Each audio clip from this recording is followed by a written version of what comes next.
मुंबई की सड़कों से करोड़ों के फ्लैट तक की एक कहानी आज बताता हूं। मेरा नमस्कार स्वीकार करिए, मैं आपका अपना कुलदीप अवस्थी। जब भीख मांगने वाला करोड़पति निकले तो चौंकना तो लाजमी है। सोचिए, आप मुंबई की किसी चौराहे पर रेड लाइट पर गाड़ी रोके और एक अधेड़ उम्र का साधारण सा दिखने वाला व्यक्ति हाथ में कटोरा लिए आपके पास आए और आप उसे 1-2 रुपए देकर के आगे बढ़ जाएं। लेकिन क्या होगा अगर आपको बाद में पता चले कि ये वही आदमी है जिसके पास 2-2 करोड़ के फ्लैट हैं, ठाणे में कमर्शियल प्रॉपर्टी है, बच्चों के लिए कॉन्वेंट स्कूल की फीस और स्टेशनरी बिजनेस तक है उसके पास। जी हाँ, हम बात कर रहे हैं उस नाम की जिसने सोशल मीडिया पर हड़कंप मचा रखा है, भरत जैन, जिसे दुनिया का सबसे अमीर भिखारी कहा जा रहा है। अब इस अमीर भिखारी की शुरुआत कैसे हुई, उस कहानी पर एक नज़र दौड़ाते हैं। भरत जैन का जन्म एक सामान्य निम्न मध्यम वर्गीय परिवार में हुआ। उनका परिवार मुंबई की झुग्गियों में जीवन काट रहा था। बचपन तंग था और संघर्ष में बीता। 2 वक्त की रोटी के लिए उनके माता पिता कभी मजदूरी करते, कभी फुटपाथ पर कुछ बेचने की कोशिश करते, लेकिन गरीबी ऐसी थी कि भरत को कम उम्र में ही स्कूल छोड़कर काम पर लगना पड़ा था। भीख मांगना उनकी मजबूरी बन गई थी। मुंबई की सड़कों पर वह बचपन से इधर उधर भीख मांगते हुए देखे जाने लगे। कभी चर्च गेट स्टेशन पर, कभी CST के बाहर, तो कभी अंधेरी के सिग्नल पर। लेकिन एक बात जो भरत में अलग थी,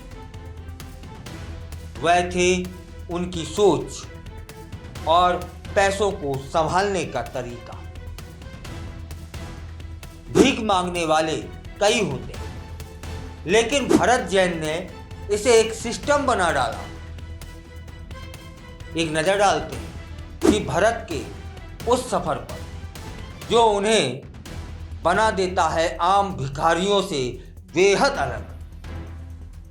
मुंबई के भीड़ भाड़ वाले इलाकों में लोकेशन चॉइस। भरत हमेशा हाई ट्रैफिक इलाकों में दिखते थे। मलाड, चर्च गेट, CST, इन जगहों पर भीख की कमी नहीं होती है। अनगिनत गाड़ियां उन्हीं से ये भीख मांगते थे।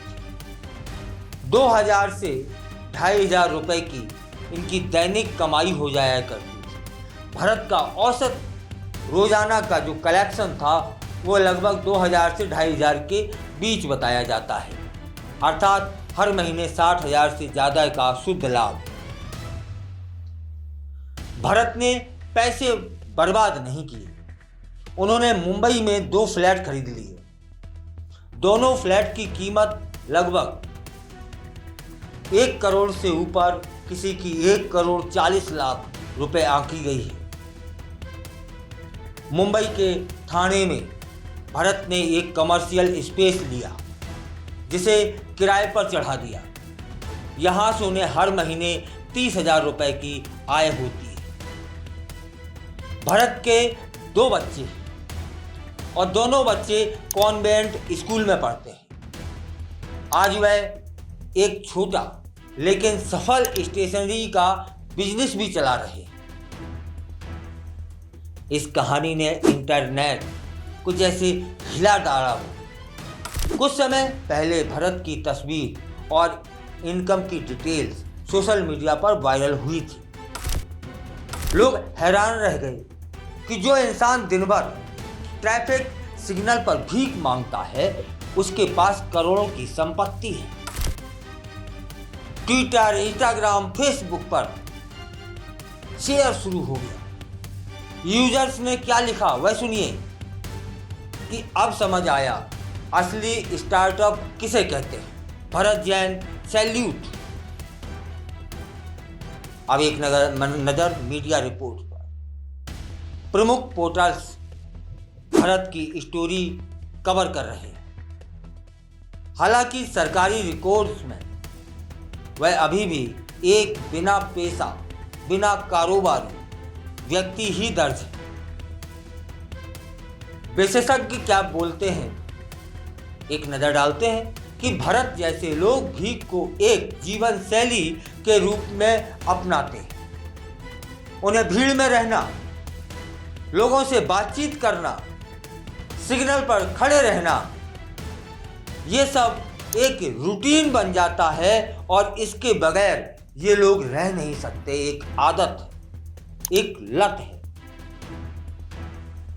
जैसे किसी को ऑफिस जाना आदत होती है, भरत के लिए भी काम पर जाना मतलब सिग्नल पर खड़े हो जाना यह आदत है। इससे प्रतिदिन उन्हें जो आमदनी होती है वो उनकी मानसिक शांति बन गई। अब एक नज़र उनकी अनुमानित संपत्तियों पर। 2 फ्लैट मुंबई में, कमर्शियल प्रॉपर्टी जो कि 75 लाख आंकी जा रही है, और एक फ्लैट 1 करोड़ 40 लाख। 2 फ्लैट। एक जो दुकान ली थी उसे किराए पर उठाया है, वहां से 30,000 रुपये महीना आता है।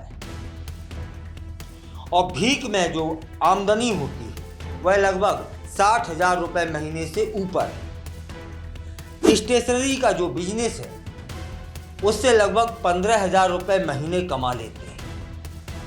मतलब 7 करोड़ 50 लाख का नेटवर्थ है उनका।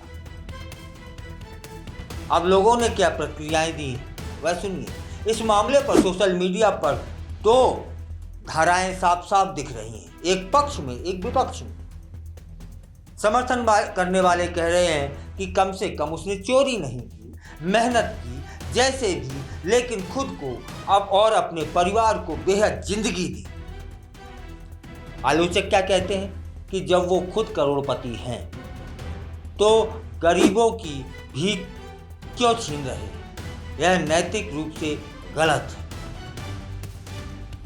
अब कानूनी सवाल है कि क्या भीख मांगना अपराध?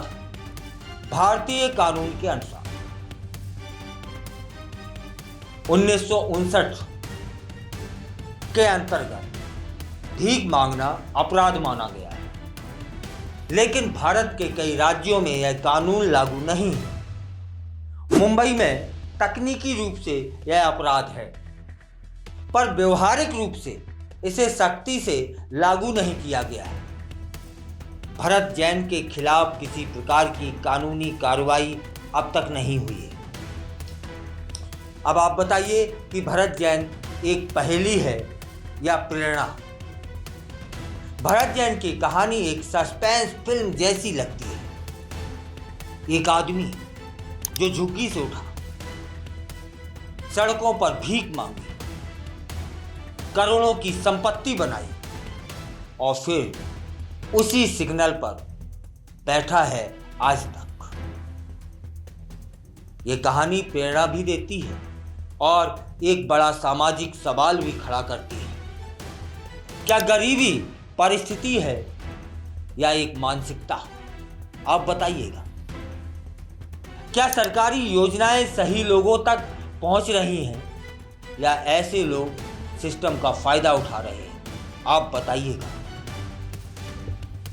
भरत जैन अब इंटरनेट स्टार बन चुके हैं। कई डॉक्यूमेंट्रीज और यूट्यूब चैनल उनके जीवन पर आधारित वीडियो बना रहे हैं। कुछ लोगों का कहना है कि आने वाले समय में भरत पर वेब सीरीज या फिर फिल्म भी बन सकती है। भीख मांगने वाले हाथों में करोड़ों की ताकत भी हो सकती है। दुनिया का सबसे अमीर भिखारी आपको यह सिखाता है कि किस्मत, सोच और सिस्टम को समझने की क्षमता हो तो कोई भी इंसान रंक से राजा बन सकता है।